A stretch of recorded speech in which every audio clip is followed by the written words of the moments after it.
Добар ден. Ја следите на новата Телма амбуланта. Повеќето луѓе проширените вени ги доживуваат само како естетски проблем, но кај некои лица тие може да предизвикаат болка и непријатност. Понекогаш проширените вени доведуваат и до посериозни проблеми, а може да бидат и знак за други подлабоки нарушувања со циркулацијата. Што се случува? Што се вклучува лекувањето? Каква нега е потребна од страна на пациентот? Со кои медицински процедури лекарот ги затвора, исклучува или отстранува засегнатите вени? Имаме многу прашања кои што ќе му ги упатиме на доктор Сашко Николов, интервентен кардиолог. Останете на Телма, а веќе ви е познато дека ќе имате можност да поставите прашање во текот на емисијата.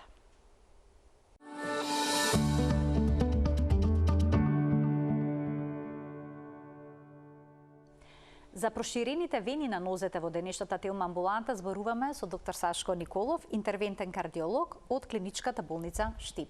Докторе, добар ден. Добре ни дојдовте во Телма амбуланта. Добар ден, благодарам на поканата. Секојаш е пријатно да бидам ваш гостин. Докторе, проблемите со проширените вени се мошне чест проблем. Зошто се јавува, што се случува во нашиот организам за вените да се прошират?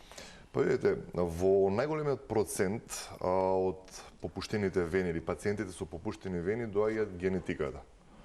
Најверојатно Балканот како едно подрачје или ќе речеме пандемично подрачје за проширени вени во сите држави, дали то Бугарија, Србија, Хрватска, па и Грција и Македонија, имаме голем процент на пациенти со проширени вени. Некаде статистиката вели дека меѓу 30 и 35% од вкупната популација, барем на балканските земји, луѓето страдаат со проширени вени. Сега, која е причина од овие пациенти да имаат проширени вени? Тука веќе според таа така наречена чип класификација може да ги издвоиме дека е генетиката, потоа може да ги издвоиме примерните заболувања кои што се како резултат на едноставно физичката работа, стоење на нозе, ослабната мускулатура на нозете да ги прошири вените, и третата работа е траума на екстремитетот, најчесто повреда, удар во мускулот, операција на колк, на колено, некоја друга операција на нозете што може да се направи. Во тие моменти таа вена може да се воспали, да тромбозира некојаш во најтешките случаеви, и од која ќе се воспали вената ја губи својата еластичност и таа станува доживотно проширена. И лекувањето кај незе е само со одредена интервенција или операција. Кога знаат некои жените да кажат дека во нивното семејство сите имаат проширени вени, значи наследниот фактор сепак има тука големо значење. Генетиката влечи голем проблем и затоа и можеме да кажеме дека процентот меѓу мажи и жени е поголем кај жените нормално, меѓутоа не ради генетиката, туку повеќе ради тоа што секоја жена кај нас во одреден период од животот е трудница. И самиот момент на тие 9-10 месеци носење на плодот во себе предизвикува една компресија, ќе кажеме, на карличниот дел од венскиот систем на вена кава и на илијачните вени, кои што ретроградно ја зголемуваат притисокот во длабокиот венски систем во нозете, а тие пак ретроградно го зголемуваат притисокот во површните вени и за жал ке голем некој процент од овие трудници настанува дури тромбоза за време на бременоста, па тие мораат да бидат на клексанина, тоа се така наречени антикоагулантна терапија во текот на целата своја бременост. Меѓутоа, генетиката е тој фактор што уствари во Македонија голем број на пациенти имаме, односно голем број од популацијата има, така речеме, неквалитетен зид на венските крвни садови. И самите тие клапите се функционираат. Меѓутоа, еве се имаше имаме такво видео. Меѓутоа кога ќе зидот на крвниот сад стане нееластичен и ќе почне да се шири, клапите не растат како што се шири зидот. И се ствара таа луфта, ќе кажеме, или гап помеѓу двете клапи, и тогаш тие работат, меѓутоа гапот возможува крвта да се враќа назад.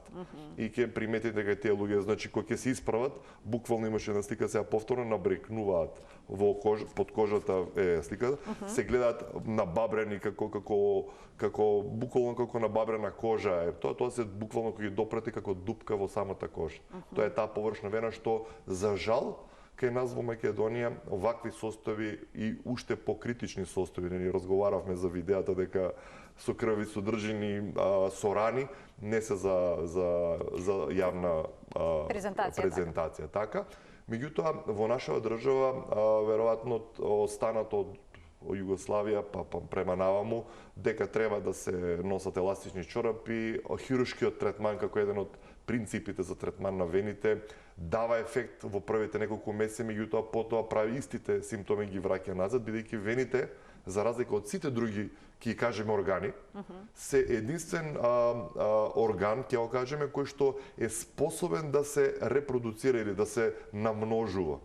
Така да ние при хируршка операција ја вадат докторите, колегите ја вадат перфектно, ја завршуваат операцијата, меѓутоа за 6 месеци другите вени што остануваат си се поврзуваат помеѓу себе и повторно го даваат истиот симптом. Таму притисокот ќе се зголеми и тие ќе се прошират. Оние луѓе кои што имаат проширени површни вени, дали кај нив е проблемот присутен и кај длабоките вени?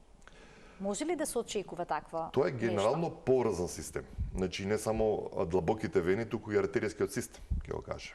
Значи мојот докторат кој што беше на тема симптоматска периферна артеријска болест поврзана со третман на проширени површни вени. Докажавме дека со третманот на површните вени се олеснува артеријската циркулација. Така да, ако ние ја ослободиме артеријската циркулација од површниот венски систем, апстоматски дека овие вени притискаат и врз длабокиот венски систем. Така да, кај пациентите кои долго време имале површна инсуфициенција, односно површна венска инсуфициенција, кај овие пациенти имаат сигурно степен 1 или степен 2 инсуфициенција и на длабокиот венски систем.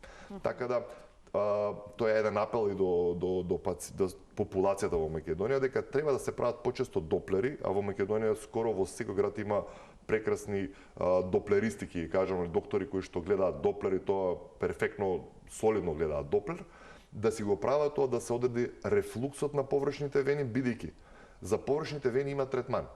За длабоките вени нема третман. Тоа е разликата и кога ќе пациентите дојдат во една четврти, пети стадиум на површна венска инсуфициенција, тие се веќе автоматски во некој прв или втор градус на длабока венска инсуфициенција и тоа кога ќе решиме површната инсуфициенција ќе се намали градусот на длабоката венска инсуфициенција. Меѓутоа, ако чекале многу време и биле повеќе години во тој 5-6 градус на венска површна инсуфициенција, тогаш и поголеми се шансите да длабоката венска инсуфициенција остане перезистентна и после третманот на површните вени.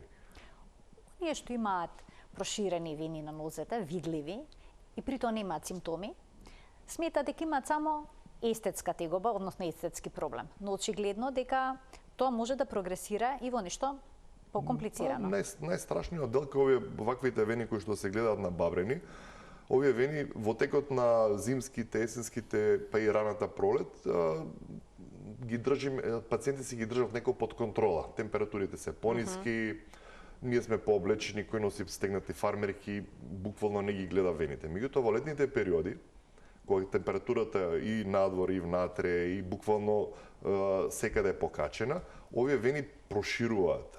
Толку многу прошируваат што на моменти може од самото растегнување на зидот на крвниот сад да направи воспаление на самата вена. И често кај ваквите пациенти ќе дојдат за црвен дел од ногата, и тоа е веќе флебит го викаме ние.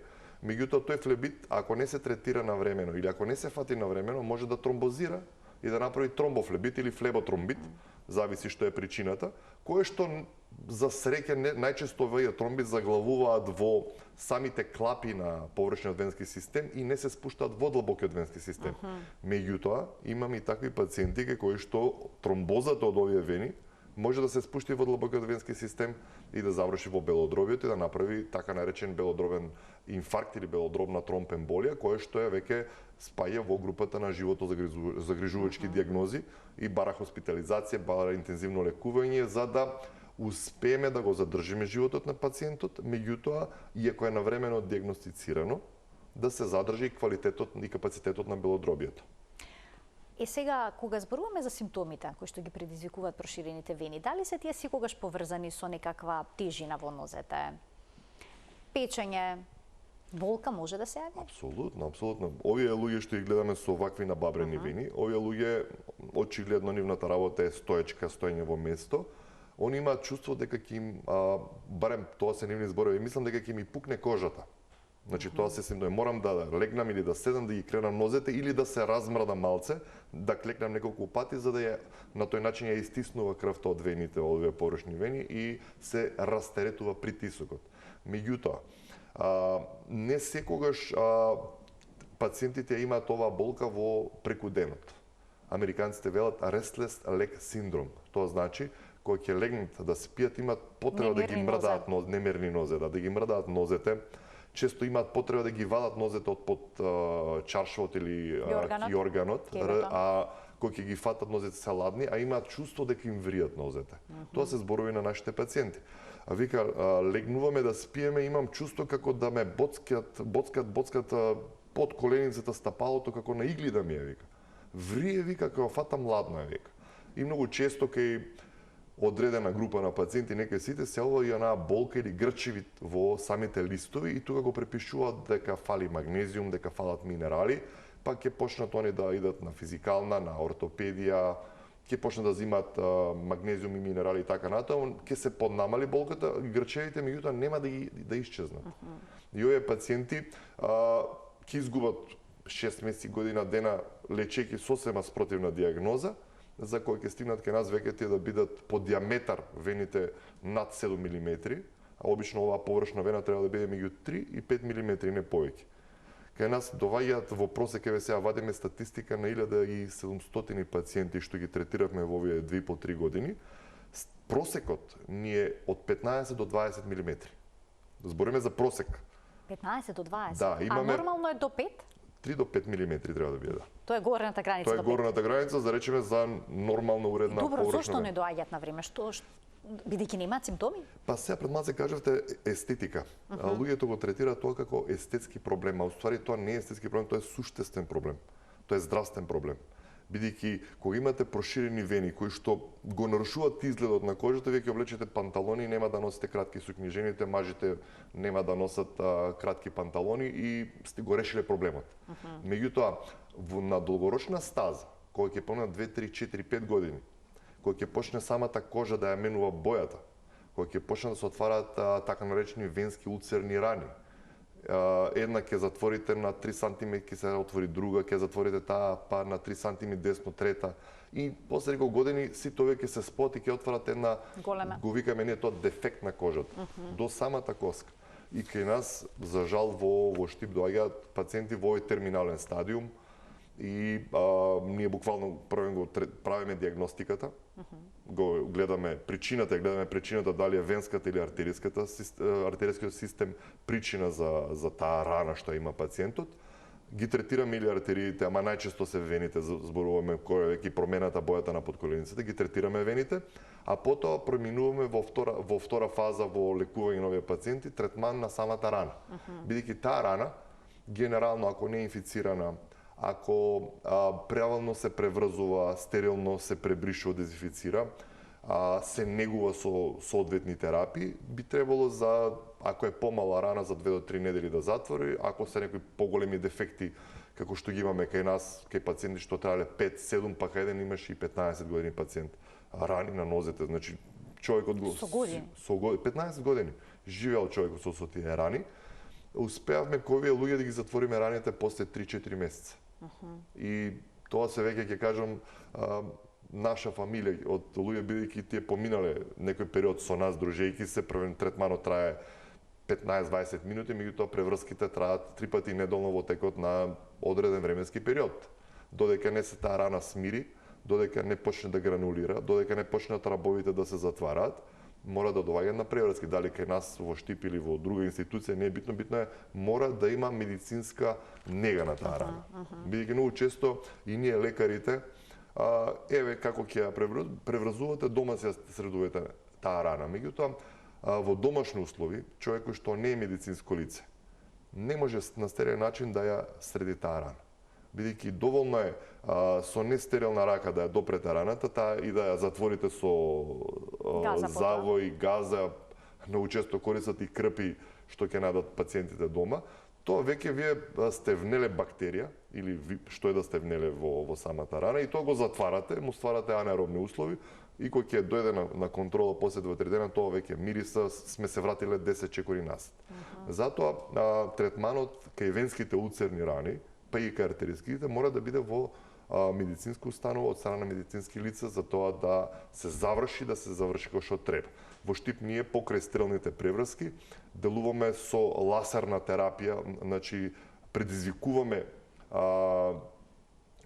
хиперемија на раната, магнетно-пулсна терапија, стимулација да се намали отокот на самото место каде што е раната, за да можат ангиогенезата и самата реепителизација, односно стварањето на нови клетки да почне да расте, да се затвара таа дупка на раната. Во текот на емисијата подетелно ќе проговориме за начинот на лекување. Само сакам да ве прашам како точно изгледа прегледот кога ќе дојде пациент со проширени вени. Од каде почнувате? Генерално како кардиолог. Доволно ли да погледнете?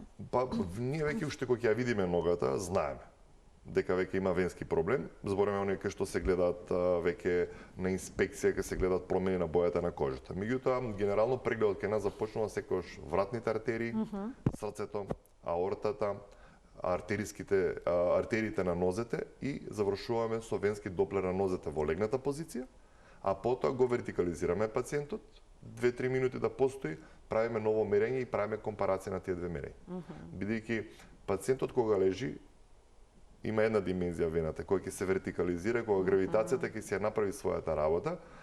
Кај пациентите најчесто овие што ги зборуваме што чекале долги години, за 2 до 3 мм пораснува вената. Во моментот од тие 2-3, ма какви минути ќе рече, во 10 секунди 15 што ќе стане од креветот и ќе дојдат до ехоапаратот, веќе тие вени го шират луменот за милиметар до 2. Ако постојат уште малку, одат уште 2 до 3 мм сигурно. Докторе, доколку пациентите имаат покачена телесна тежина, ако ја нормализираат, ќе се намали ли проблемот со вените?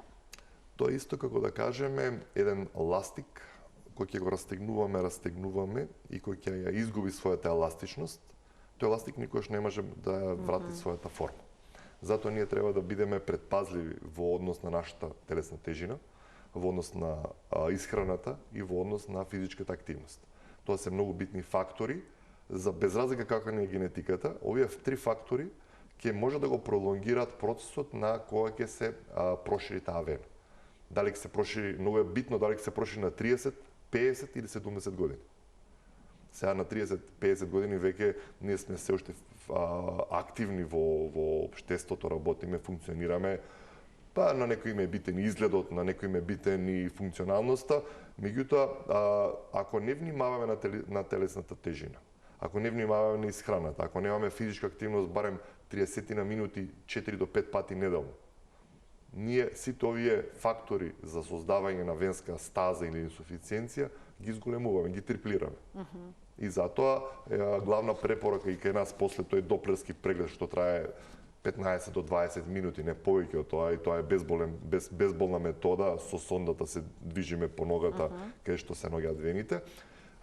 На пациентите им препорачуваме задолжително, значи хигиенско-диетски режим на исхрана, физичка активност. Добро. И одржување на здрав нормален живот. Значи, тоа е првиот чекор. Но што доколку пациентот има професија која што вклучува многу седење или пак работа на нозе?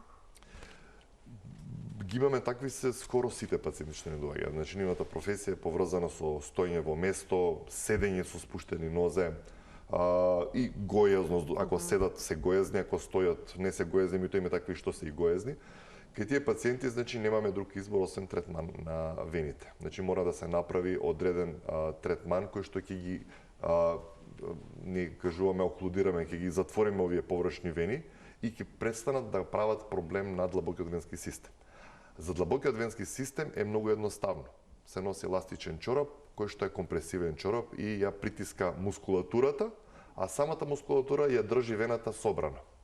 За разлика од површните вени, кои што се наоѓаат веднаш под кожата, вие само допир на кожата ја мечите вената. И на такви вени, кои ќе ставите еластичен чорап, збориме на површни проширени вени, кои ќе ставите еластичен чорап, вие ја нагмечувате вената, ради вертикализацијата, компресијата, повторно се вената полни, меѓутоа не расте према напред на кожата, него лонгитудинално по мускулатурата. Повторно се шири. Она повторно се шири и тоа е пак ќе кажам одговор на пациентите кој ќе го извадам чорапот, вика мислам дека ќе ми експлодира ногата. Аха, значи компресивните чорапи не се препорачуваат кај површно проширени вени? Се препорачуваат кај пациенти кои што немаат направено третман, во моменти кога имаат долги патувања, зборуваме дали тоа ќе биде со кола или авион, а кога ќе треба да вежбаат, во тие моменти да, меѓутоа да вие ја замените состојбата со еластичен чорап и да живеете цел ден со еластичен чорап навечер да го вадите, тамо нема голем ефект. Значи тоа не е решение. А што е со оние луѓе кои што имаат проширени вени, но сакаат да патуваат и сакаат да вежбаат? Тие луѓе треба да ги исследат вените. Значи пред да се направи доплер, да се види состојбата на венскиот систем, да се одреди најдобрата позиција која што и најдобриот протокол за третман на вените, пошто имаме повеќе протоколи за третмани на вени, и да се реши тој проблем еднаш за секогаш.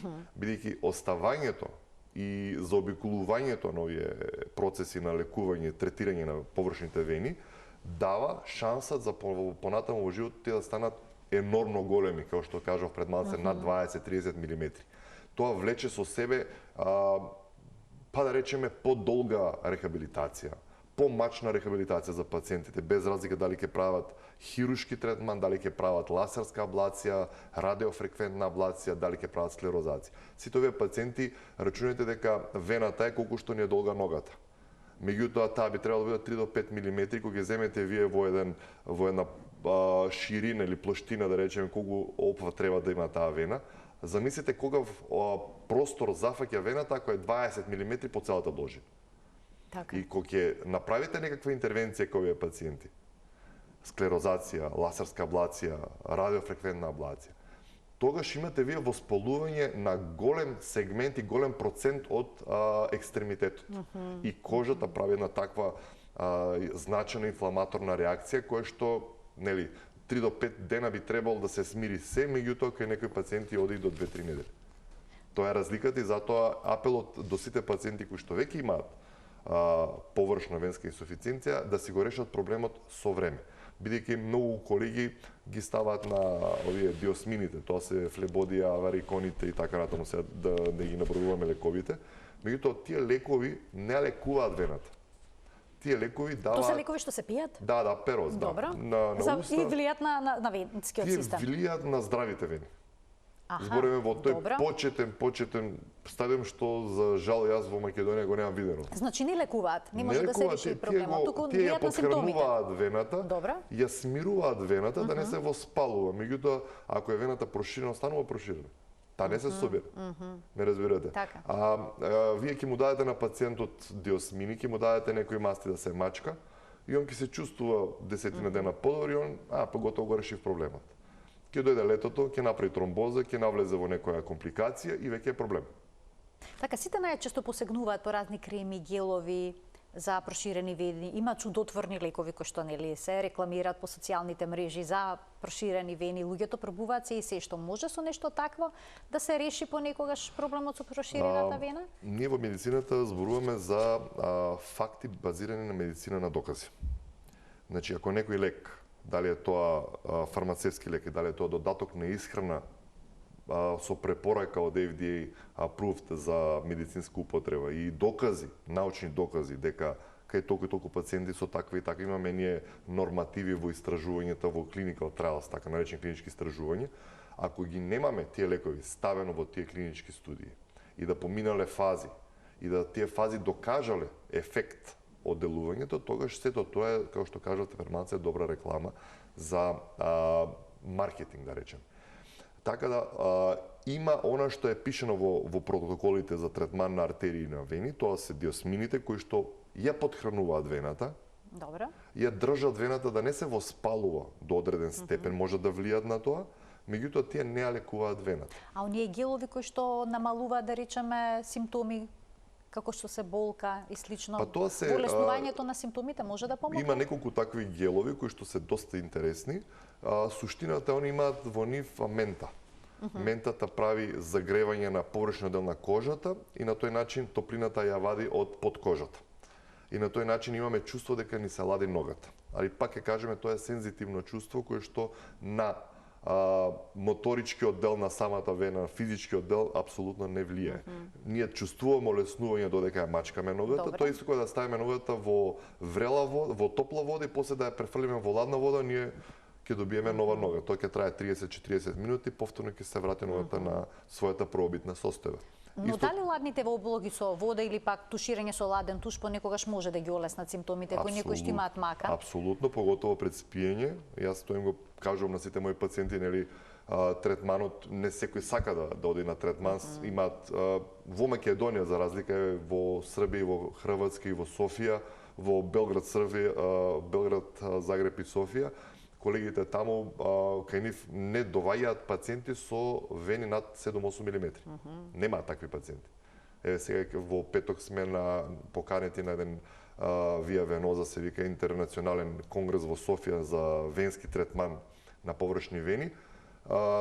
Презентацијата која што ќе ја правиме таму е баш показател на сето она што го работиме во Македонија. И они, како не може да имате вие џинови во Македонија, вика. Не, немаме џинови, него вените се џиновски. Заради тоа што долго време се третирани или со еластични чорапи, или со креми, или со терапија пероз, се со цел да се избегне третманот. Се плашат луѓето од интервенција? Па, порано се плашеа повеќе.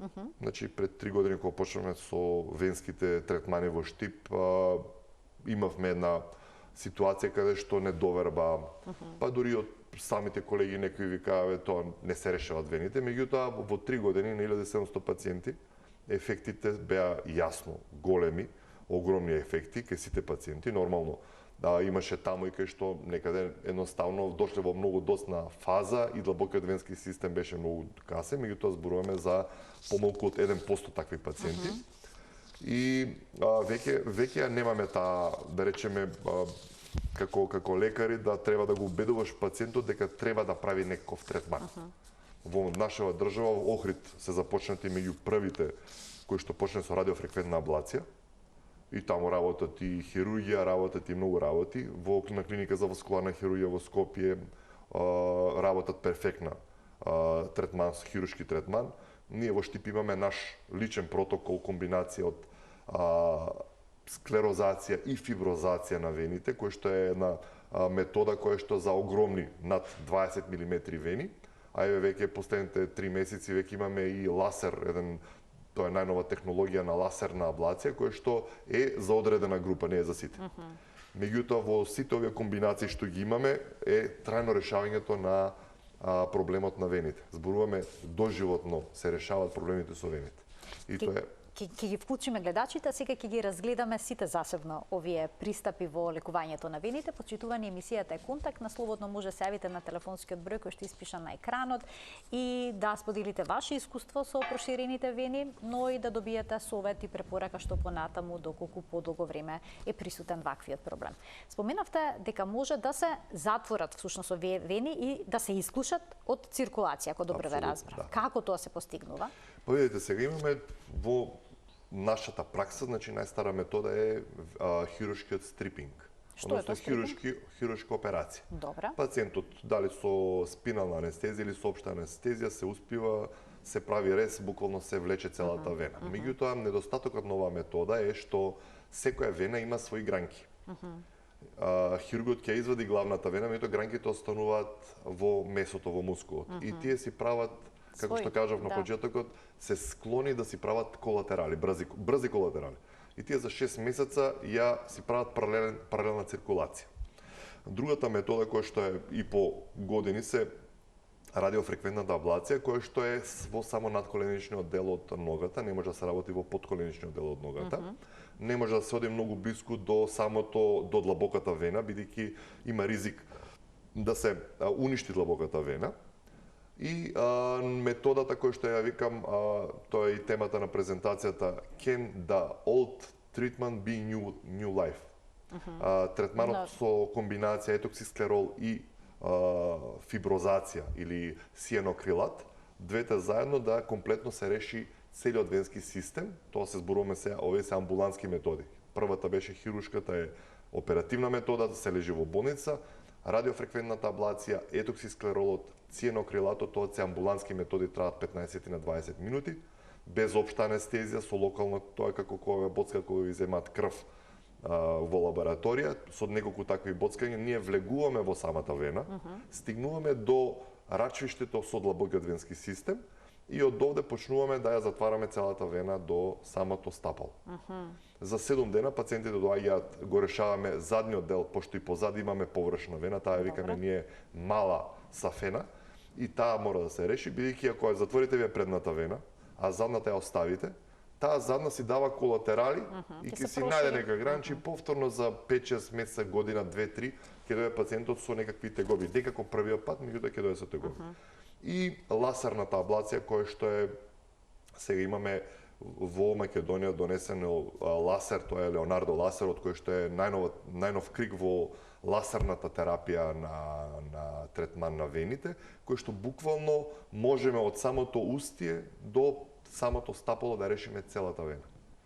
И тоа е одличен метод, меѓутоа тоа е пак има ограничување бидејќи нема добар ефект кај пациенти со над 20 мм широки или над 15. Значи многу е важно колку е проширена вена. Затоа треба да се направи добра дијагностичка проценка, да се најде соодветен протокол кој што ќе биде првен безбеден за пациентот, првен безбеден бидејќи ако не се направи нешто безбедно, секогаш постои ризик за тромбоза.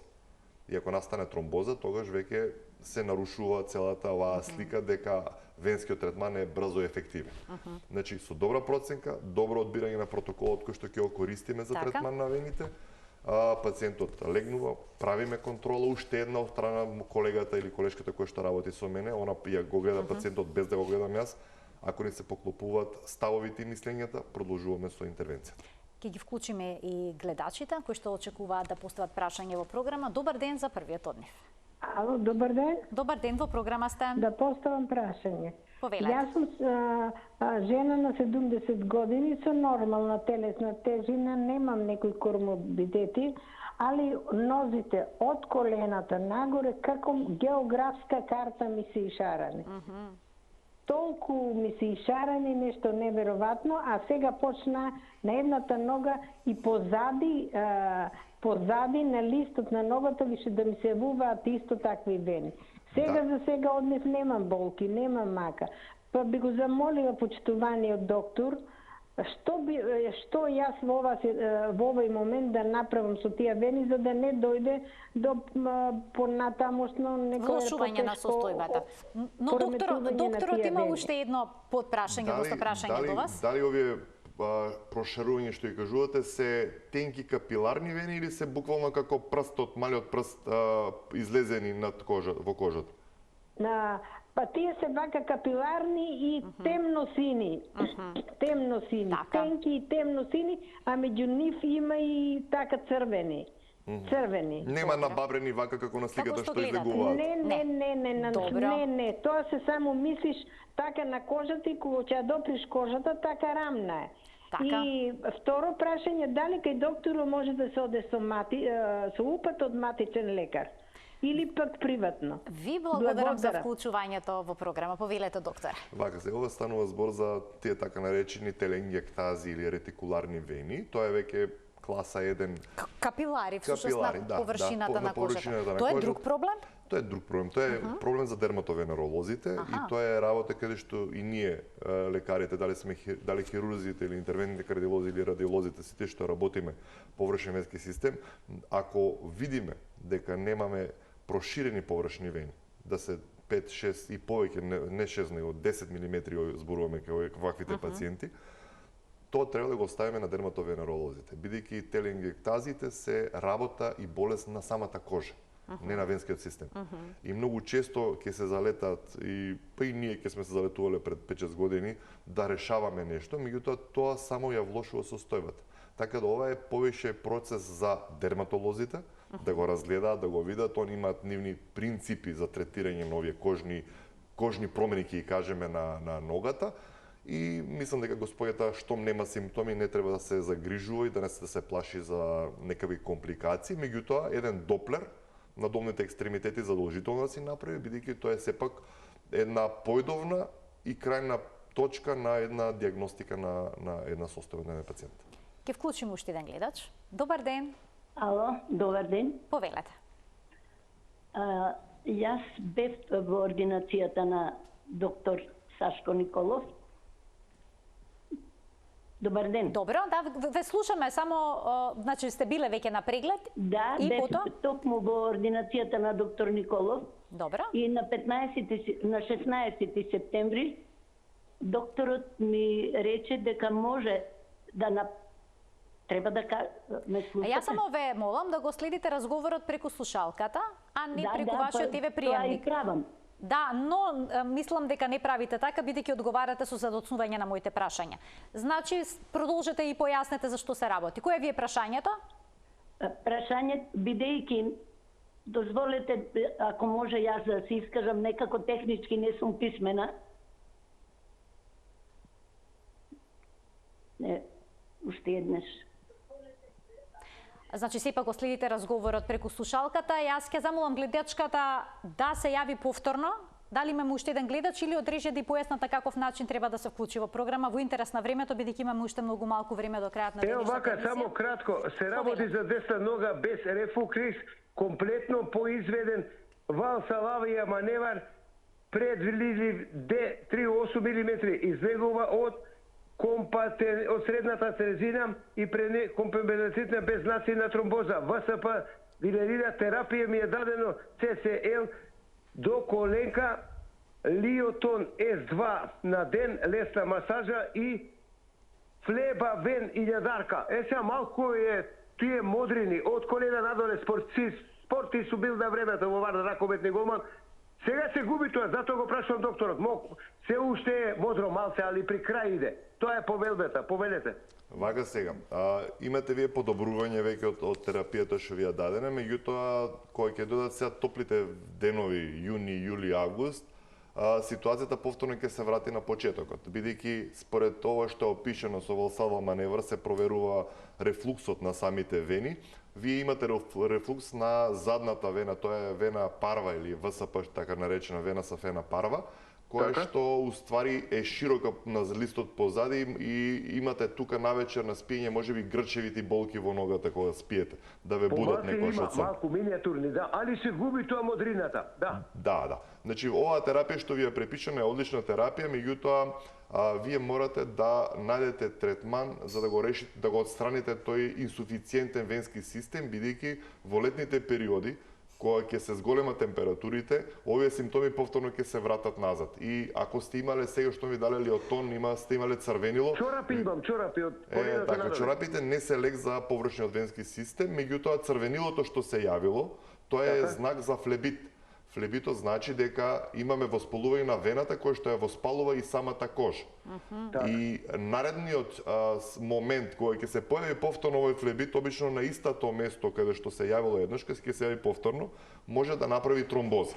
Кога ќе направи тромбоза, тогаш вие ќе бидете долго време на антикоагулантна терапија, кој што ќе мора да ја земате преку уста или да се боцкате како форма на инекции, меѓутоа морате да си направите решавање на овој површен венски инсуфициентен систем. Вие сега моментално имате решение за моменталната состојба. Акутно сте го решиле проблемот и ова што ви го напишал колегата доктор, перфектна убава терапија ви дал и сега вие од кога ќе се смири целото ова, треба да посетите доктор кој што работи третман на вени и да си го решите овој проблем за секојаш.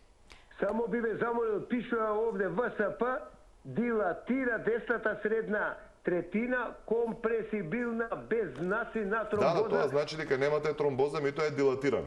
Така, значи проширен крвен сад, но без тромбоза. Така пилотарна вена во задколена јама, толку пишува. Да. Така, тоа е токму значи дека всушност нема тромбоза, но крвниот сад е проширен. Ви благодарам за вклучувањето во програма. Дали имаме време да вклучиме уште еден гледач? Добар ден. Добар ден. До програма сте, повелете. Да, се работи за жена на возраст од 74 години. Така. Имам попуштени вени и тоа од првиот пораѓај на 23 години. Редовно одам, секој месец одев во почетокот, примав синдром. Често пати има воспалување на вените со клексами и сега некако е смирено, примам плебавен од 1000 и постојано мачкам крема хепатромбин и гел хепатромбин. Сега препорачување на овие чорапи не можам да ги носам, пробав неколку пати, а доста ми се попуштени дебели вените, тоа се површински дебели, а и ми имат кажано дека и имам длабока. Аха, и длабока венска. Да. Ова е знак дека имате повеќе од 10 години проблем со површните вени. Вие веќе се влезени во таа наречена длабока венска инсуфициенција. Значи вака, пациентката, од каде сте вие, господи? Од Скопје. Од Скопје. Значи, добро, направете си доплер на површниот венски систем, да се процени диаметарот на венскиот систем, да се процени диаметарот на сафена магна, на вена сафена парва, да се процени диаметарот на перфораторните гранки и да се одреди степенот на инсуфициенција на длабокиот венски систем.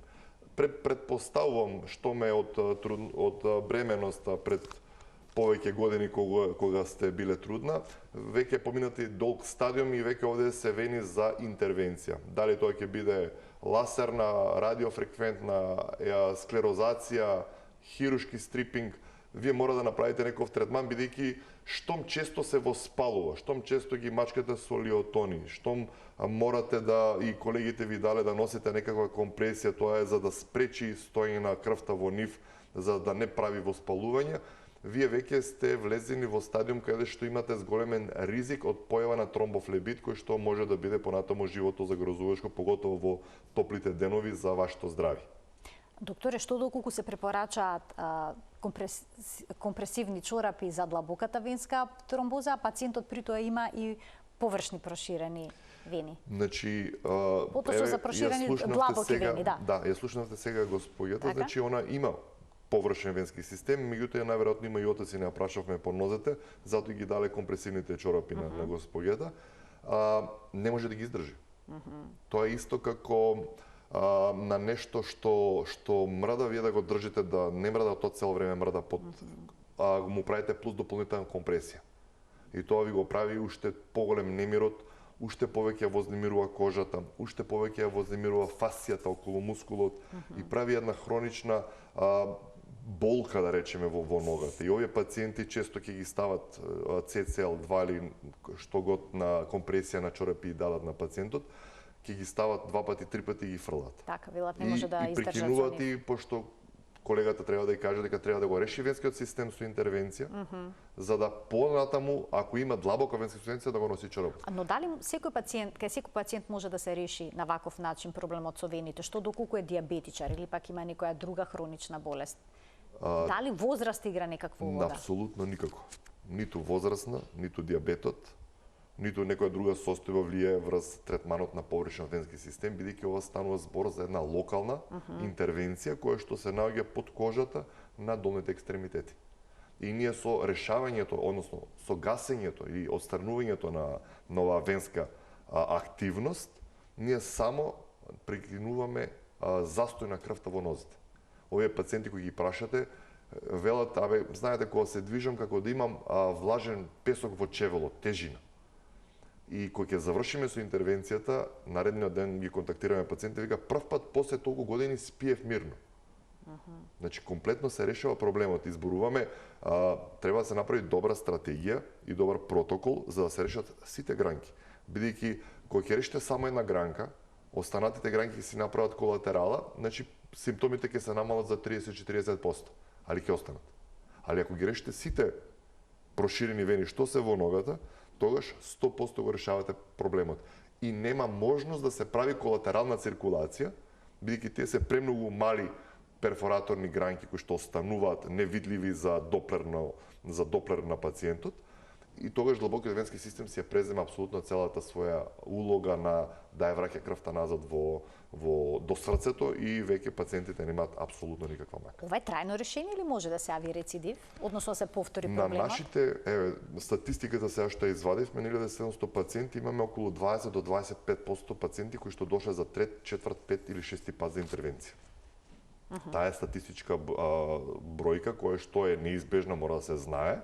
Меѓутоа, како поминува времето, ја ќе кажувам, од кога почнавме пред 3 години до денеска, тоа е таа бројка. Меѓутоа, во последните неколку да речеме еве последната година или 6 месеци, бројката на рецидиви е намалена, бидејќи веќе правиме комбинации од склерозација, комбинација од фиброзација и лазерна аблација.